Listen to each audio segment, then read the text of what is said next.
उठो धरा के वीर सपूतो धरती स्वर्ग बनाना है। उठो धरा के वीर सपूतो धरती स्वर्ग बनाना है। यह हमारा ध्येय वाक्य है, संकल्प वाक्य है और इसी को निमित्त बना के हम सारा काम करते हैं। तो आज हम आपको जो बताना चाहते हैं वे है भारत जैसे सुंदर देश की भौगोलिक संरचना क्या है, इसको कितने प्रांतों में बांटा गया है, उसका एक संक्षिप्त अध्ययन हम लोग प्राप्त करेंगे। तो सबसे पहले हम उत्तर दिशा से प्रारंभ कर रहे हैं। ये जो दिशा है ये उत्तर है, ये दिशा पूरब है, ये पश्चिम है और नीचे जो है वे दक्षिण दिशा है।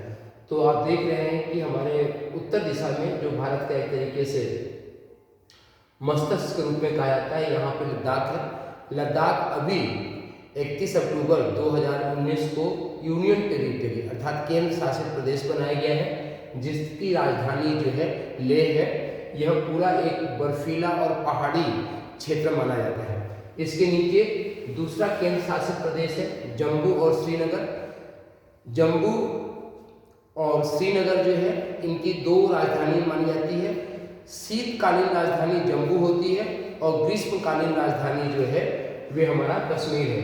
तो श्रीनगर है, श्रीनगर जो है ये ग्रीष्मकालीन राजधानी है और जम्मू जो है ये हमारा शीतकालीन जो है राजधानी मानी जाती है। इसके ठीक हम पश्चिम की ओर जो है उत्तर की दक्षिण की ओर बढ़ते हैं तो हिमाचल है, हिमाचल प्रदेश जो कि पंजाब को काट के बनाया गया था। पंजाब एक पूरा, ये तीनों राज्य जो है पहले पंजाब ही था, पंजाब से काट के हिमाचल प्रदेश बनाया गया और पंजाब को काट के ही हरियाणा बनाया गया। तो हिमाचल प्रदेश की राजधानी शिमला है, पंजाब की राजधानी जो चंडीगढ़ है और हरियाणा की राजधानी भी चंडीगढ़ है। जब हम हिमाचल प्रदेश के नीचे आते हैं अर्थात दक्षिण की ओर बढ़ते हैं तो उत्तराखंड राज्य है जो उत्तर प्रदेश को काट के बनाया गया है और ये जो है अक्टूबर 2000 में जो है इसको विभाजित करके बनाया गया था देहरादून। तो उत्तराखंड, और उत्तराखंड की राजधानी जो है हमारा देहरादून है। देहरादून भी एक तरीके से, देहरादून तो अपने प्लेन है और उत्तराखंड जो है हमारा ये पूरा इसका भौगोलिक स्थिति एक पहाड़ी भौगोलिक स्थिति के रूप में है। जब हम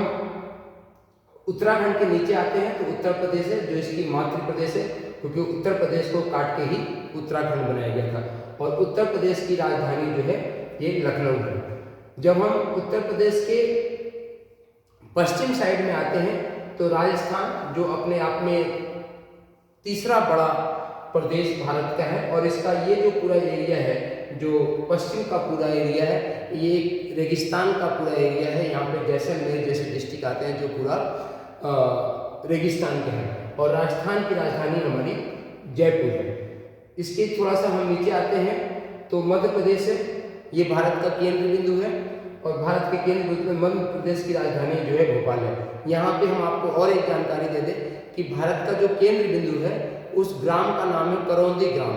करौंदी ग्राम जो है ये भारत का केंद्र बिंदु है और ये कटनी और जबलपुर के बीच में जो है मतलब पड़ता है, जहाँ पे 1800 कुछ में जो है अंग्रेजों ने एक पिलर गाड़ा था और वे भारत का केंद्र बिंदु। तो मध्य प्रदेश ये भारत के केंद्र बिंदु है। जब हम मध्य प्रदेश के पश्चिम में आते हैं तो गुजरात प्रांत आता है।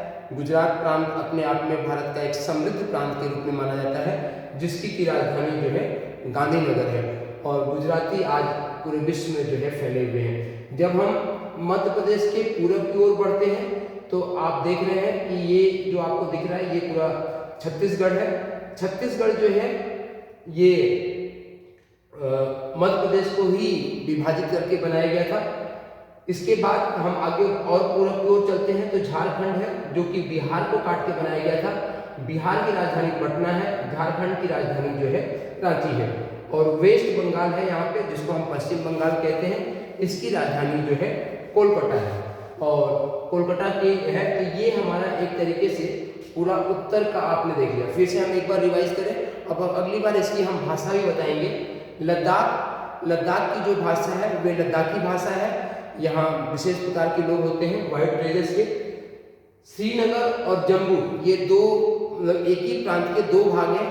कश्मीर में जो है कश्मीरी बोली जाती है, जबकि जम्मू की जो भाषा है वह डोगरी भाषा है।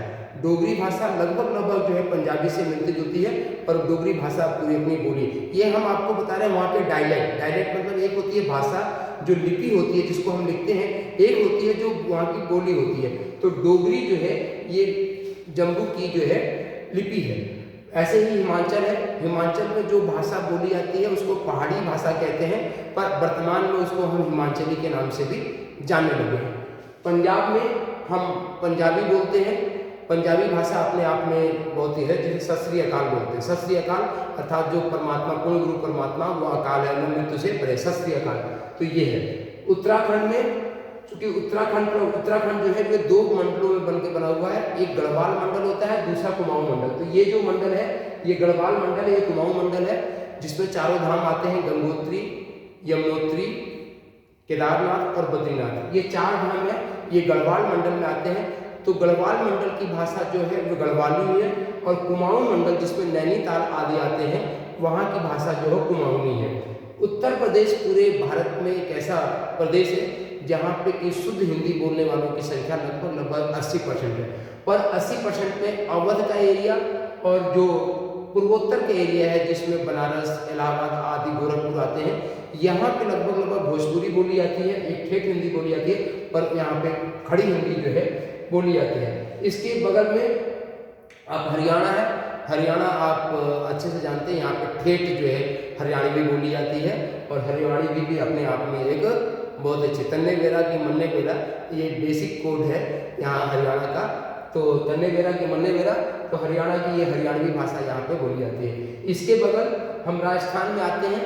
राजस्थान में एक राजस्थानी भाषा तो बोली भी जाती है, पर राजस्थान का एक बड़ा एरिया मारवाड़ का कहलाता है, और हिंदुस्तान में यदि कोई कम्युनिटी बहुत रिच मानी जाती है तो वो मारवाड़ी माने जाते हैं, और मारवाड़ियों की जो है अपनी एक भाषा है। इसके नीचे हम जैसे ही आते हैं तो गुजरात है, गुजरातियों की अपनी मुख्य भाषा है जो गुजराती कहलाती है, और इनका एक वाक्य बहुत फेमस है, केम छो।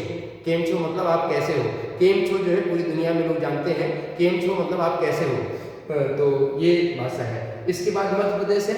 मध्य प्रदेश में भी अधिकतम हिंदी ही बोली जाती है, पर इसमें भी मालवा का एक क्षेत्र है जो वहाँ पे मालवा के लोग अलग प्रकार के बोलते हैं, और मध्य प्रदेश का एक पूरा इलाका जो है झांसी और बुंदेलखंड से लगता है, वहाँ पे बुंदेलखंडी भाषा बोली जाती है। पर उत्तर प्रदेश और मध्य प्रदेश की हिंदी में थोड़ा सा अंतर है, थोड़ा सा डायलेक्ट में अंतर है, पर दोनों की हिंदी में। तो यहाँ पे मालवा के लोग अपनी भाषा बोलते हैं, और बुंदेलखंड के लोग भी अपनी भाषा बोलते हैं। छत्तीसगढ़ में छत्तीसगढ़ी ही बोली जाती है, उस भाषा का नाम छत्तीसगढ़ी ही है। झारखंड चूंकि अधिकतम एरिया आदिवासियों का है, तो झारखंड में भी अपनी एक भोजपुरी मिक्स जो है अलग एक आदिवासी भाषा बोली जाती है। बिहार आप जानते हैं कि बिहार में अपने विशेष रूप से भोजपुरी गीतों के लिए, भोजपुरी सिनेमा हॉल के लिए जो है बहुत पसंद है। तो भोजपुरी अपनी आप में कहाँ जाता हुआ हवा है ना, तो राउर के कैसे है हवा है ना, तो ये यहाँ की भोजपुरी की जो विशेष भाषा है। वेस्ट बंगाल जो पश्चिम बंगाल कहलाता है, वहाँ की बंगाली आप जानते ही हैं, वहाँ की बंगाली जो है अच्छी भाषा होती है। और बंगाली में जैसे हमको एक लाइन याद आता, आमी के खेते पीछा हमारे खावा दावा कर दो, मतलब हमको बहुत तेज से भूख लगी है और हमें तुम्हें के जो है भालो आसे, तुम अच्छे हो, तुम्हें के भालो आसे, जैसे गुजराती बोलते हैं केम छो, वैसे ही बांग्ला बोलते हैं तुम्हें के भालो आसे, मतलब तुम बहुत ही अच्छे से हो। तो ये जो है मुख्य हमने ऊपर का प्रदेश लिया, और जो है तो आप